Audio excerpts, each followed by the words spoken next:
तुम्हारी मांग की सिंदूरी छटा, घटाओं से केश, दूध सा मुखड़ा, ऐसा लगता है आकाश में संध्या की लाली छा गई है और पूर्ण चंद्रमा भी उदय हो गया है। तुमको पाकर मेरे सारे स्वप्न पूरे हो गए, मैं संपूर्ण हो गया प्रिय। मेरे सिंदूर ने आज आपका मन हरा है प्राणनाथ, किंतु आपने तो पहली दृष्टि में मेरे मन का हरण कर लिया था और मैं जान गई थी कि आप ही मेरे सब कुछ हैं। वो कैसे प्रिय? आपकी रुद्राक्ष माला को देखकर भगवान शंकर और माता पार्वती से मनाती हूँ कि यह माला सदैव आपकी रक्षा करती रहे और मेरी मांग का सिंदूर सदैव दमकता रहे।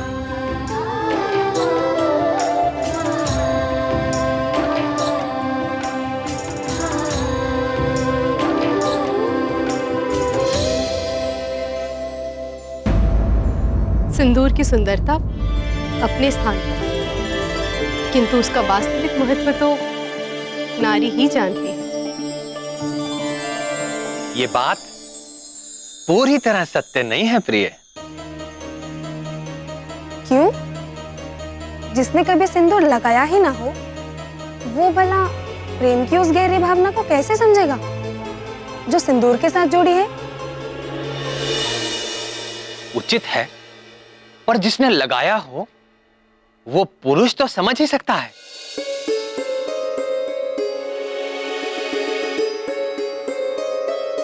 हे अव्यक्त, ऐसा कौन सा पुरुष है जो सिंदूर लगाता हो?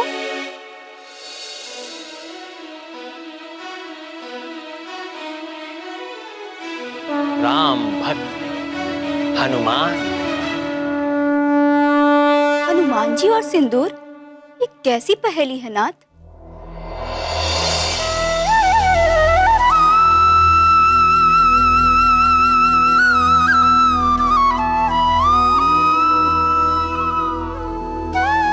ये पहेली तो वो ही बूझे जो सिंदूर लगाती। ठीक है, हे अंतर्यामी, मैं ही बताती हूँ। ये घटना तब की है जब प्रभु श्री राम रावण का वध करके अयोध्या में लौट आए। सारे वानर तो किष्किंधा लौट गए, परंतु राम भक्त हनुमान अपने आराध्य के चरणों को छोड़कर कैसे जाते। अंजना नंदन प्रभु श्री राम की सेवा में अयोध्या में ही बने रहे। एक बार मंगलवार के दिन जब हनुमान जी राजसभा में पहुंचे तो सभी लोग उनको देखकर चौंक पड़े। क्यों? हनुमान ने अपनी पूरी देह पर मुख से लेकर पैरों तक सिंदूर का लेप लगा रखा था।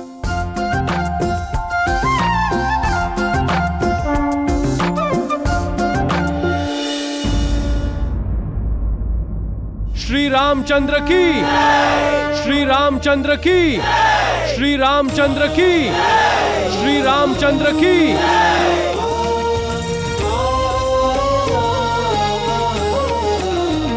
सभी सभासद तो उपस्थित हैं, किंतु पवन पुत्र हनुमान कहीं दिख नहीं रहे। जय श्री राम।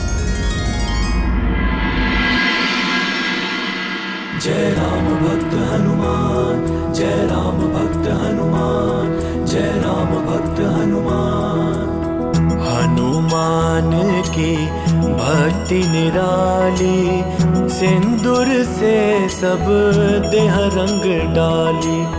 दिया प्रीत का प्रगट प्रमाण, सजल नयन हो गए श्री राम। जय राम भक्त हनुमान, जय राम भक्त हनुमान, जय राम भक्त हनुमान। जय श्री राम।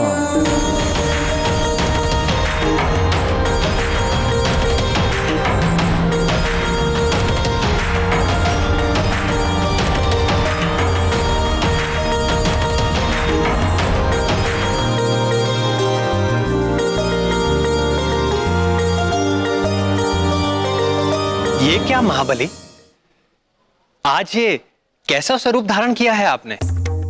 आपकी प्रसन्नता के लिए प्रभु। मेरी प्रसन्नता के लिए? आपसे ये किसने कहा कि मैं किसी विशेष रूप से प्रसन्न होता हूं, और वो भी इस रूप से?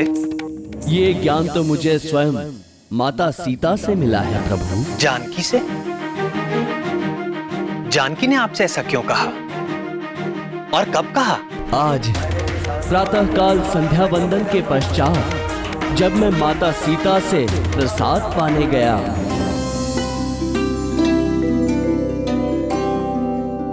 प्रणाम माते, भूख लगी है, प्रसाद दे माते। हाँ पुत्र, तनिक ठहरो।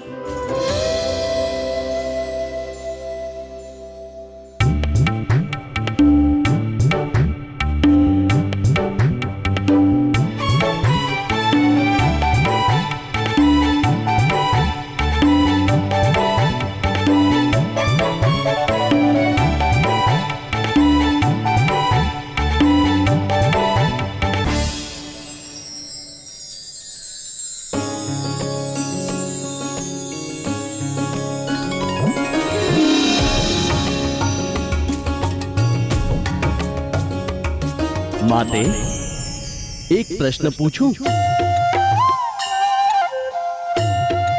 महाज्ञानी हनुमान हमसे कुछ जानना चाहते हैं। अवश्य पूछिए अंजना नंदन।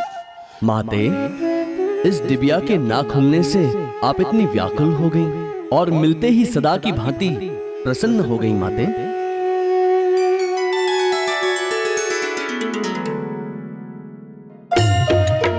ये तो स्त्रियों का रहस्य है पुत्र, तुम्हें कैसे बता दूं? अच्छा अच्छा, उदास मत हो।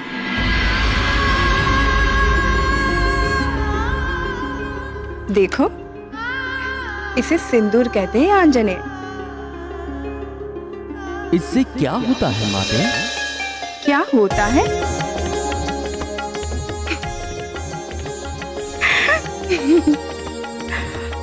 आप भी भोलेनाथ की तरह भोले हैं हनुमान। अच्छा सुनो, संसार की हर स्त्री अपने स्वामी के लंबी जीवन के मंगल कामना के लिए अपने मांग में सिंदूर धारण करती है, और मैं भी इसीलिए सिंदूर लगाती हूँ। इसे लगाने से आपके स्वामी दीर्घायु होते हैं और वे सदैव मुझसे प्रसन्न रहते हैं। इसे लगाने से प्रभु दीर्घायु होते हैं और प्रसन्न भी होते हैं माते? हाँ पुत्र, वे प्रसन्न होते हैं। धन्यवाद माते, आज्ञा दीजिए। अरे हनुमान, तनिक सुनो तो पुत्र।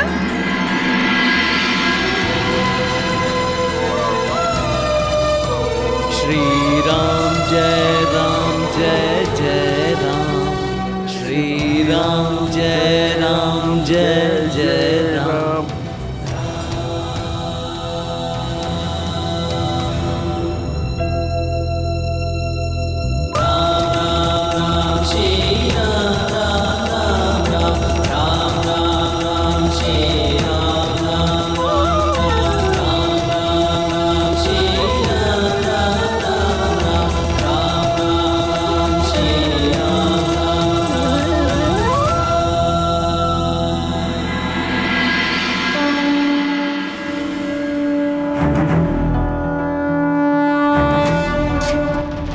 इसलिए मैंने भी सिंदूर लगा लिया प्रभु। किंतु हनुमान, जानकी तो चुटकी पर सिंदूर लगाती है, परंतु आपने तो अपने शरीर का कोई भी हिस्सा रिक्त नहीं छोड़ा।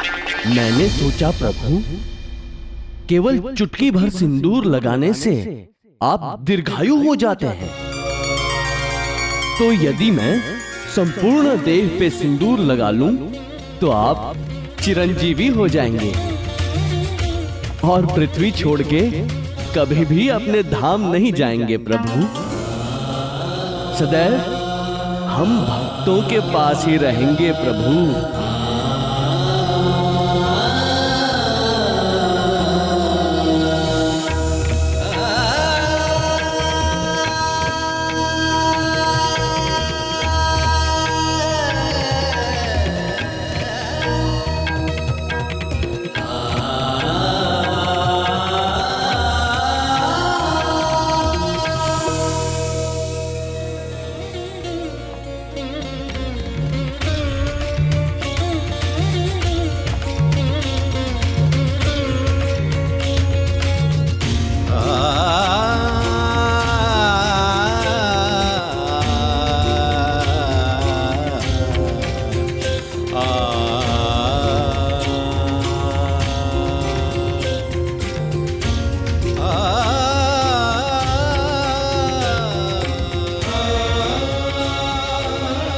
तुम्हारे हृदय की सरलता और भक्ति निराली है हनुमान। ऐसी ही भक्ति मुझे तुम जैसे भक्तों के अधीन बनाती है। आज मंगल के दिन तुमने मेरे लिए जो ये मंगल कामना की है, तो मैं वचन देता हूं महावीर कि मंगलवार को जो कोई भी तुम्हारे इस सिंदूरी रूप के दर्शन करेगा और श्रद्धा से तैल और सिंदूर अर्पित करेगा, उसके प्रति भी मैं वैसे ही कृपालु हो जाऊंगा जैसे जैसे कि तुम्हारे प्रति। जय राम भक्त हनुमान, जय राम भक्त हनुमान। पवन पुत्र का किया सम्मान, भक्तों के लिए लिया ये आन। जो हनुमत को रंगे सिंदूरी, राम करे सब इच्छा पूरी। जो हनुमत को रंगे सिंदूरी, राम करे सब इच्छा पूरी। राम करे सब इच्छा पूरी।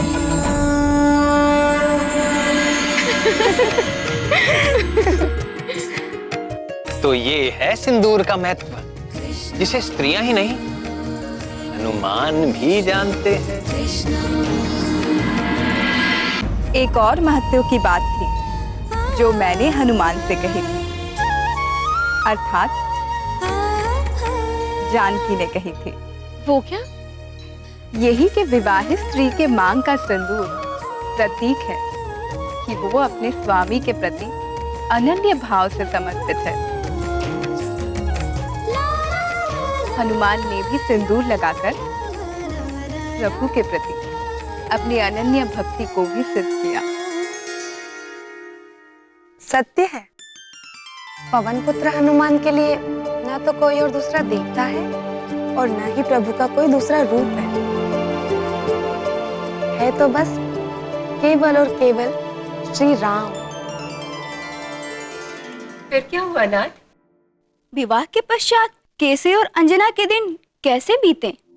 केसरी और अंजना एक दूसरे को जीवन साथी के रूप में पाकर तृप्त हो गए थे, किंतु बहुत काल बीत जाने के बाद भी जब उनके आंगन में शिशु की किलकारियां नहीं गूंजी, तो भीतर ही भीतर केसरी को यह संताप खाने लगा। संतान सुख से हीन अंजना उसका दुख समझती थी, पर वो स्वयं भी दुखी थी। वो जानती थी ना तो संतान के बिना वंश वृद्धि हो सकती है और ना ही मनुष्य को पितृ ऋण से मुक्त किया जा सकता है। पितृ ऋण चुकाए बिना स्वर्ग का द्वार कभी नहीं खुलता। धीरे धीरे संतान का अभाव उन्हें हर पल खलने लगा था।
किंतु हे घनश्याम, अंजना को तो देवगुरु से पुत्रवती होने का आशीर्वाद मिला था, उसी कारण उन्हें पृथ्वी पर जन्म लेना पड़ा।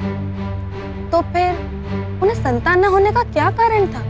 अंजना को यदि किसी साधारण जीव को जन्म देना होता तो कोई कठिनाई ना होती, किंतु उसे तो महाकाल भगवान शंकर के अंश को अपने गर्भ में धारण करना था,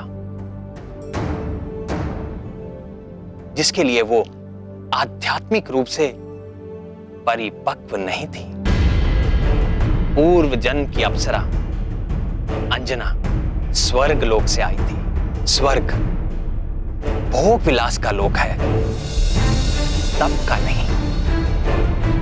और अंजना को हनुमान को जन्म देने के योग्य बनने के लिए तपस्या की आवश्यकता थी। तपस्या? किंतु कैसे?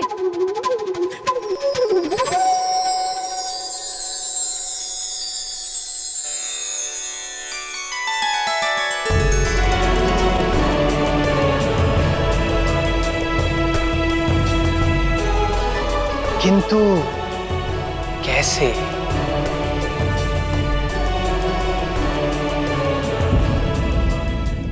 तपस्या? किंतु कैसे?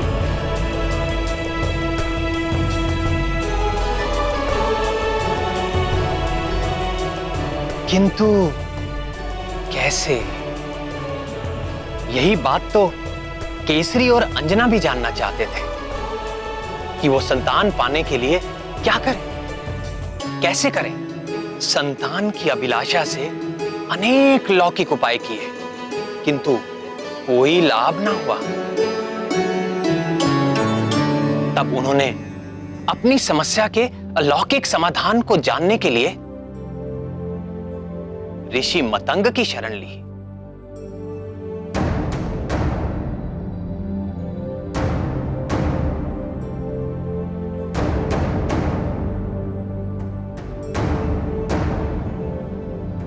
ये वही ऋषि मतंग थे जिन्होंने मेरे राम अवतार के समय परम भक्त शबरी का मार्गदर्शन किया था।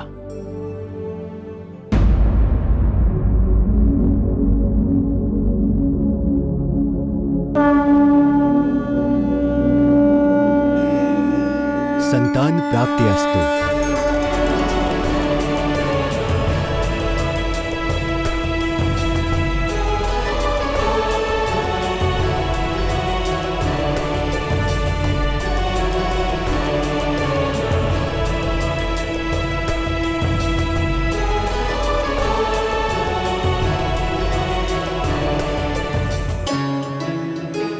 तुम दोनों ऐसे चकित भाव से मुझे क्यों देख रहे हो? आपने तो बिना मांगे ही हमें मनचाहा वर दे दिया। अब एक समाधान और कर दें ऋषिवर। हम जानना चाहते हैं कि हमें यह सौभाग्य कब प्राप्त होगा। केसरी, तुम्हारी मनोकामना अवश्य पूर्ण होगी, परंतु देवादिदेव भगवान शंकर का आशीर्वाद प्राप्त करने के पश्चात भगवान भोले शंकर को प्रसन्न करने के लिए अंजना को 12 वर्षों तक कठिन तपस्या करनी होगी।